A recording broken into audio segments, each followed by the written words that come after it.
Bus driver keeps girl on bus. Worried dad follows and learns valuable lesson.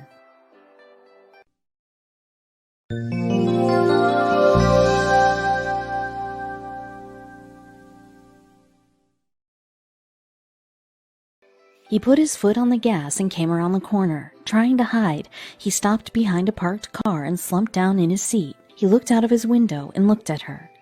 Isabella heard the bus arrive. She went outside in a hurry and got on and off. She went to school. He decided that he would pursue them.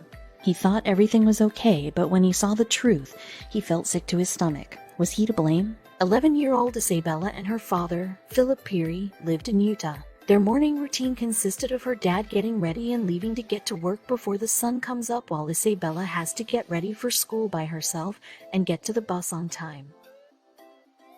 Since Philip always left before she even woke up, he always assumed she did the same thing every day. So when she showed him a late slip one day, he understood mistakes happen.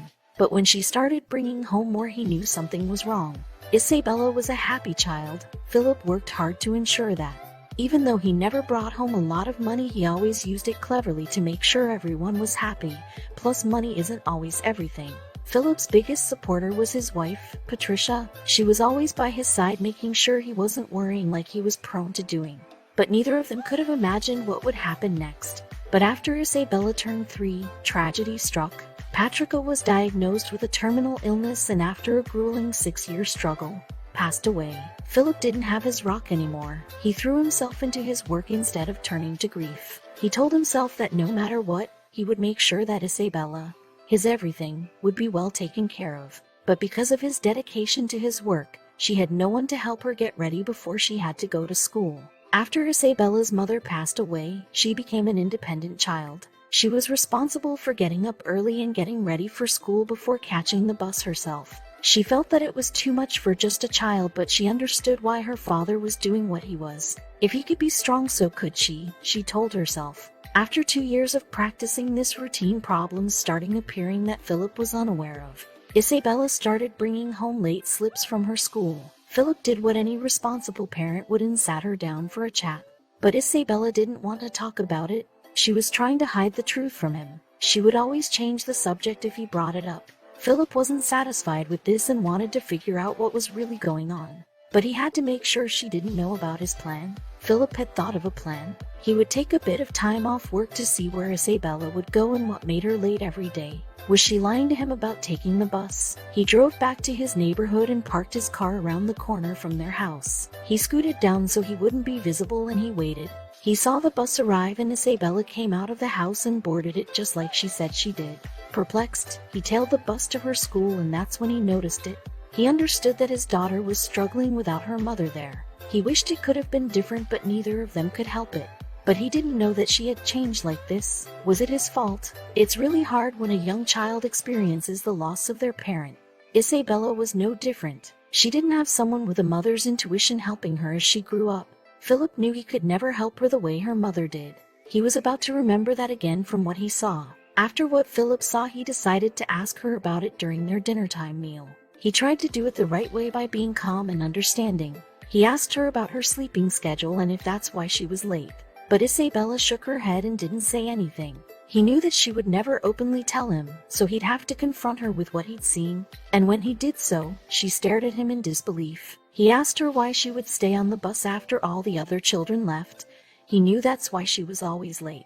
When he blurted out the truth, tears started streaming down Isabella's face. Why was the bus driver holding her back after all the other children got to leave? What authority did she have to do that? He asked Isabella why. Isabella's mother passed away before she had the opportunity to teach her child some of the necessities of life. These opportunities had been stolen from Isabella and she soldiered on without them.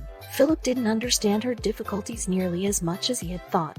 He knew nothing about girly things. Philip hung his head low and tears began to form in his eyes. He quickly wiped them away so his daughter wouldn't see him this vulnerable. What had he seen? Since she was little, Isabella struggled with her hair. She didn't know how to take care of it properly and was scared to tell her dad about it after what happened the last time. He had tried as hard as possible to help untangle Isabella's hair, but he didn't know how to. She'd get mad at me for pulling her hair. I didn't know how to do it, he admitted. That's when he took drastic measures. He took the clippers he used to trim his own hair and used it to shave off Isabella's hair. After inspecting her bald head in the mirror, Isabella was horrified with what he had done. However, knowing he was trying his best, she concealed her sadness. It took 2 years to grow out again. When her dad suggested shaving it the next time it got matted, Isabella refused. Then, they agreed on a compromise. Instead of shaving Isabella's head again, Philip took out a pair of scissors and cut half of the length off. But this didn't solve the issue, and soon Isabella's hair was matted and unkempt again. She had no choice but to tie it up to try to hide it, until the day the bus driver noticed. Tracy Dean loved her job, and she loved children. When she saw that Isabella was struggling, she knew she had to step in.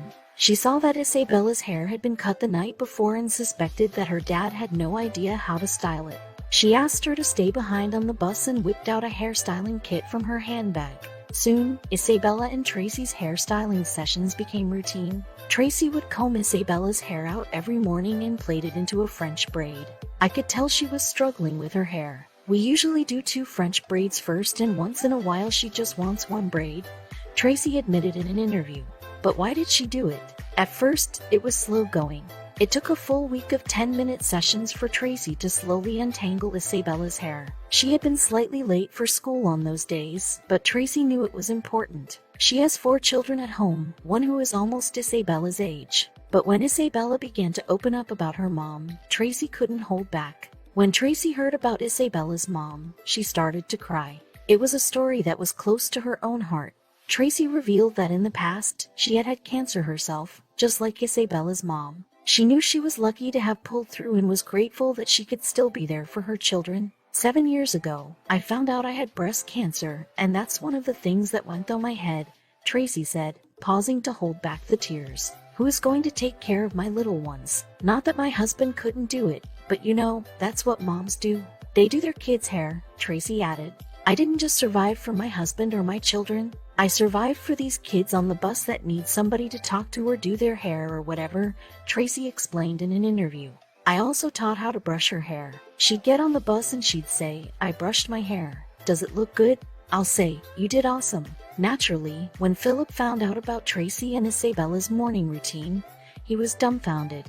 Isabella kept it from him because she didn't want to hurt his feelings. But Philip is only grateful to Tracy. One day came home and it looked beautiful. I call her my princess and she looks the part, she plays the part and her confidence is way up. Which is what I've been intending, Philip said. Philip says he was amazed when he learned that his daughter's school bus driver had shown such an act of kindness. Tracy didn't have to step up, but she stepped up to help out, he said, hiding the tears. I originally just gave her a crew cut because I didn't know how, and it was all tangled and I couldn't get it out for anything, he told KSL-TV. It makes me feel like she's a mom pretty much to me, and it makes me really excited for the next day to see what she does, Isabella said. But it goes much deeper than that. For Isabella, her neat and beautifully styled hair has made a world of difference, and others noticed it, too. I just noticed her head was a little higher that morning, and she had a little more of a step, one of her teachers said.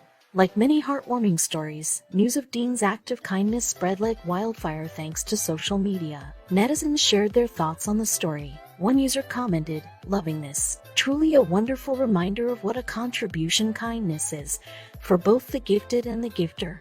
Another user said, it's the little things that are the big things. But what does Isabella think? Tracy is the best bus driver in the whole galaxy, Isabella exclaimed, and soon the media caught wind of the heartwarming story, and Tracy was hailed a hero, but she remains humble. It's just the way my mom raised me, to be nice to everyone, people who need a little love in their life.